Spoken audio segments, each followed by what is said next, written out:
Penuntun Saat Teduh Sinode Gereja Kristen Jakarta. Jumat, 11 Maret 2022. Judul renungan, Kristus Penebus Dosa yang Sempurna. Diambil dari Nats Ibrani 10 ayat 1-10. Persembahan yang sempurna.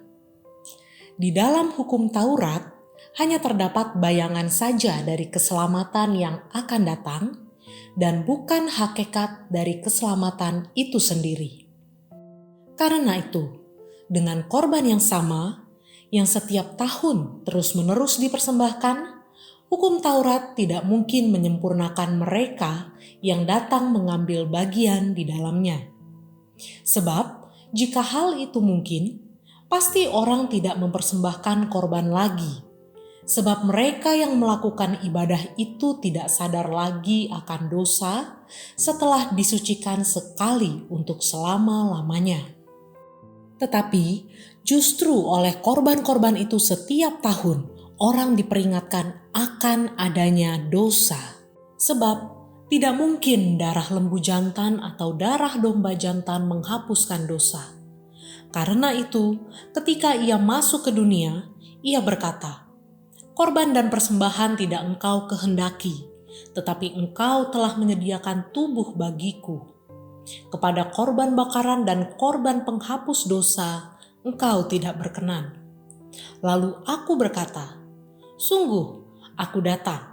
Dalam gulungan kitab ada tertulis tentang aku untuk melakukan kehendak-Mu, ya Allah-Ku." Di atas ia berkata, "Korban dan persembahan, korban bakaran dan korban penghapus dosa tidak engkau kehendaki dan engkau tidak berkenan kepadanya, meskipun dipersembahkan menurut hukum Taurat." Dan kemudian katanya, "Sungguh, aku datang untuk melakukan kehendak-Mu." Yang pertama ia hapuskan, supaya menegakkan yang kedua. Dan karena kehendaknya inilah, kita telah dikuduskan satu kali untuk selama-lamanya oleh persembahan tubuh Yesus Kristus. Saya pernah berbicara dengan beberapa jemaat yang sudah lama menjadi Kristen. Mereka aktif dalam pelayanan, tetapi masih memiliki keraguan tentang jaminan keselamatan.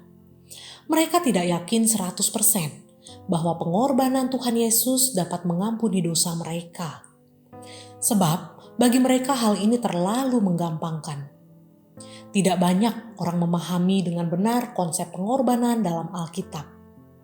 Dalam kitab Perjanjian Lama, konsep mengenai pengorbanan hewan korban merupakan gambaran atau lambang dari apa yang akan dilakukan Tuhan Yesus di kayu salib. Korban-korban binatang yang dipersembahkan berulang-ulang ini membuktikan bahwa korban-korban itu tidak dapat menghapuskan dosa. Karena itu, sangat diperlukan suatu korban yang lebih baik, yaitu korban anak Allah yang dapat menghapus dosa manusia sekali dan untuk selama-lamanya. Hal ini tertulis dalam Ibrani 10 ayat 10. Dan karena kehendaknya inilah, kita telah dikuduskan satu kali untuk selama-lamanya oleh persembahan tubuh Yesus Kristus. Allah lah yang menyediakan korban yang lebih baik itu, bukan manusia. Berarti penebusan dosa adalah inisiatif Allah sendiri. Allah berinisiatif mengutus anaknya ke dunia untuk melaksanakan kehendaknya, yaitu untuk menggantikan perjanjian lama dengan perjanjian baru. Persembahan tubuh binatang digantikan dengan persembahan tubuh Yesus Kristus. Tubuh Yesus Kristus menjadi persembahan yang sempurna dan yang berkenan kepada Allah. Dengan demikian, pengorbanan Kristus yang sempurna membuka jalan bagi kita untuk masuk ke hadirat Allah. Sehingga kita yang percaya kepada Kristus memperoleh pengampunan dosa. Dalam Kristus, kita memiliki jaminan keselamatan yang pasti. Karya penebusan Yesus Kristus dilakukan satu kali untuk selamanya, punya jaminan keselamatan yang pasti. Terpujilah nama Tuhan.